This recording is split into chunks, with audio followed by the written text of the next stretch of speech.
Dear Toastbusters friends, today I'm going to talk about information and food. So we have food on the table and information on the desk. What commonality we have between information and food? I think quite a lot of things are common between those two things. You heard the phrase, we are what we eat. And I think equally we can say we are what we read. You even listen, read, eat, it even sounds almost the same. Right? So, if I eat not a fresh fish or do not wash vegetables, very soon my body sends me a signal that something is going wrong. So I feel very soon an impact on my health by reading those signals. At the same time,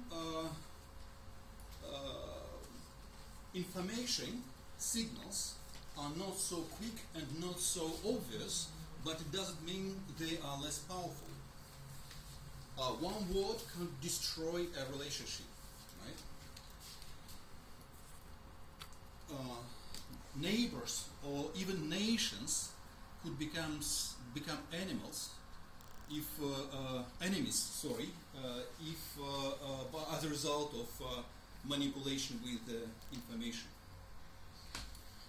From other side, a good word could have a healing effect, or maybe a simple phrase "I love you" might change significantly the rest of your life.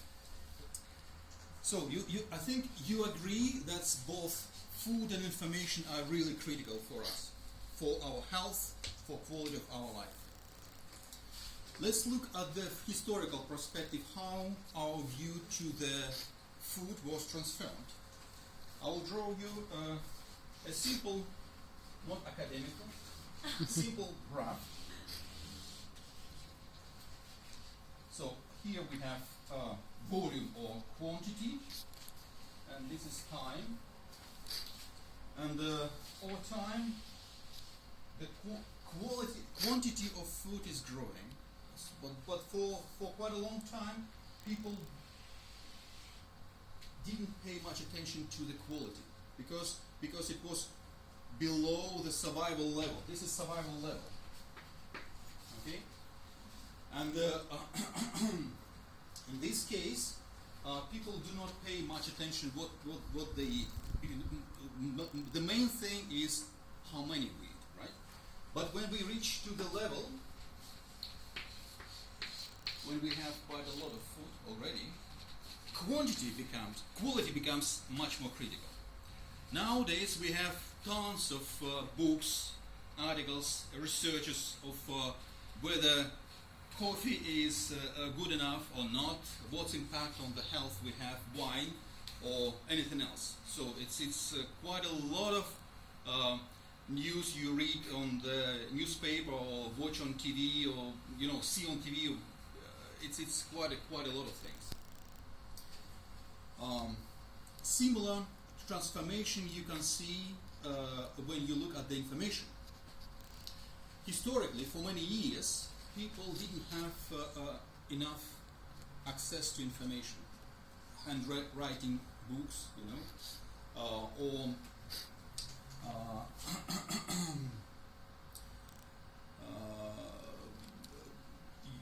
access to libraries or print volumes of the books was not quite high. Maybe some of you remember time when we had a queues to the bookshops to buy some books, and some people, not only bought the books but even read from cover to cover those books. Amazing, right? Nowadays, with the computer technology, we have quite an amazing curve of growing data. It's not like this, it's like this. You can imagine every 12 months we are doubling of volume of information we produce on the earth. It's quite huge and rapidly growing. Nowadays we have a really mass media. I mean, overweighting problem not only within the food but also with the information. So, you mean it's quite critical for us to realize that quality of information becomes quite critical for us. Though we are not quite serious, and we, I think, omnivores on our thinking about the information. It is very important, and we need to be very careful.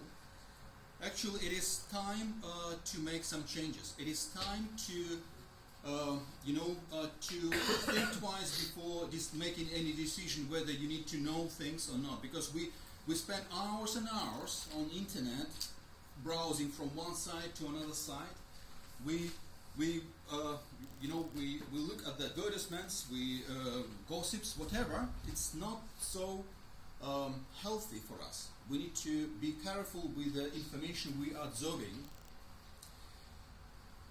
I think it's time for changes. Very soon, I suspect, we'll have kind of subjects within the university's information ecology or information hygiene, because it's so important. Every big company have nowadays HSE department, health, safety and environment, and I think information spills or information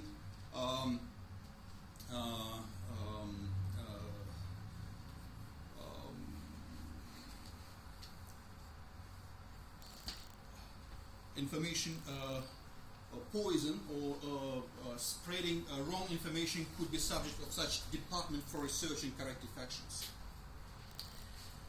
If you look from that point of view to the information, from the food point of view on information, you can make interesting analogies. Like, for example, news headlines could be salt hot chips, right? Or good smile will be glass of clean water. Or concert with good music will be fresh salad, for example.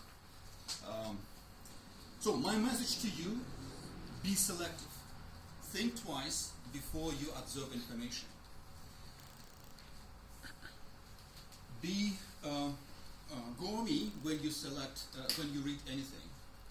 Also, I think this Toastmaster Club is not only the place where we learn how to develop our public speaking skills. It is also kind of good restaurant where people try to serve good piece of information for everyone to feed our necessity as a human being to eat information.